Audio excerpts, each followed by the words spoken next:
Ini adalah buah kopi. Dipetik oleh petani, diangkut ke tempat produksi dan diolah sehingga menjadi secangkir kopi. Secangkir kopi inilah yang selalu menemani si Joni di setiap malamnya. Lalu bagaimana kopi pertama kali ditemukan dan bagaimana kopi dapat menjadi populer seperti sekarang? Maka dari itu, kamu harus tahu. Kata kopi berasal dari bahasa Arab, yaitu kahwah, yang berarti kekuatan. Karena dahulu kopi digunakan sebagai minuman penambah energi terutama untuk umat muslim agar tetap terjaga di saat beribadah di malam hari. Tanaman kopi pertama kali ditemukan oleh bangsa Ethiopia di Abyssinia, wilayah Afrika pada abad ke-9 Masehi. Legenda paling terkenal dari asal-usul kopi adalah kisah Kaldi dan kambingnya. Kisah ini menceritakan seorang pengembala yang menemukan kambingnya dalam keadaan begitu energik setelah memakan sejenis buah beri.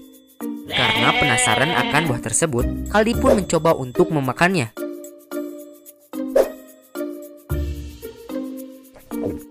Dan tara, benih-benih cinta tumbuh bagaikan seorang remaja yang sedang kasmaran di dalam hati dan pikiran Kaldi.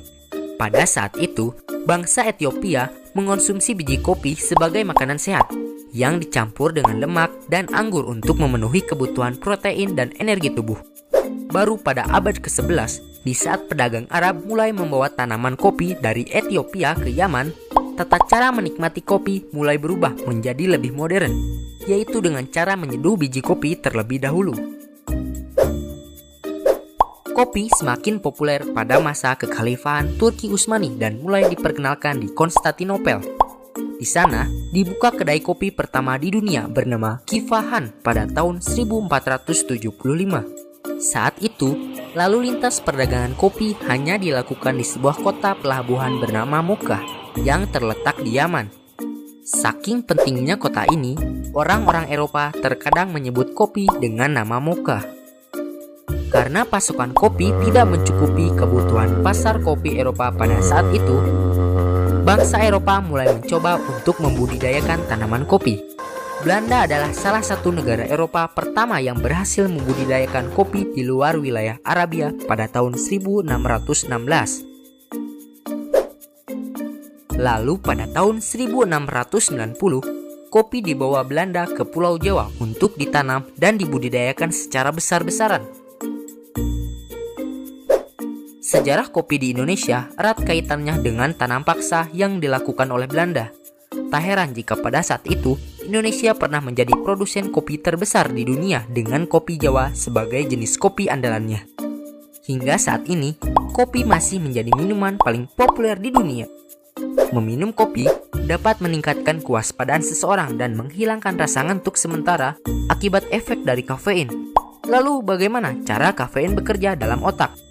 Selanjutnya akan dijelaskan oleh kanal Ayo Mikir. Check this out. Halo semuanya. Ketika kita merasa lelah, zat kimia bernama adenosin secara bertahap terakumulasi di dalam otak yang kemudian akan membuat kita merasa ngantuk. Atau secara tidak langsung, otak akan menyuruh kita untuk beristirahat. Jika kita berbicara mengenai kopi, maka kita akan berbicara mengenai kafein. Saat kafein masuk ke dalam tubuh, kafein bekerja sebagai anti-adenosin yang bertugas untuk mencegah adenosin untuk bekerja, sehingga kita akan merasa lebih berenergi. Dan biasanya, kafein mulai bekerja setelah 15 menit dikonsumsi dan bertahan hingga 6 jam. Namun, semakin banyak kafein yang masuk, maka tubuh akan semakin banyak pula meningkatkan adenosin, yang mana artinya kamu akan membutuhkan lebih banyak kafein. Hal ini dapat membuat kamu semakin membutuhkan kopi untuk tetap bangun. Dan ketika kamu mencoba untuk berhenti minum kopi, ada kemungkinan kamu akan merasa lebih lelah dari sebelum kamu minum kopi. Jika kamu tidak merasakan efek apapun setelah minum kopi dan tetap mengantuk, mungkin adenosin di dalam otakmu terlalu banyak, atau kopi yang kamu minum terlalu encer yang membuat jumlah kafein di dalam kopi tidak cukup banyak untuk mencegah adenosin untuk bekerja. Selain itu, terlalu banyak gula juga dapat mengurangi jumlah kafein di dalam kopi. Namun hati-hati jika kamu mengkonsumsi kafein dengan dosis tinggi, karena penelitian menunjukkan mengkonsumsi lebih dari 500 hingga 600 mg kafein setiap harinya akan mengakibatkan insomnia, gugup, gelisah, mudah marah, sakit perut, detak jantung yang terlalu cepat, bahkan meningkatkan resiko kematian dini. Di balik itu semua, ternyata kafein juga memiliki dampak positif, yaitu mengurangi resiko kanker hati maupun mulut, diabetes tipe 2, penyakit jantung, stroke, dan dapat meningkatkan memori jangka panjang. Tetapi perlu diketahui bahwa cara kafein bekerja dapat berbeda setiap individu.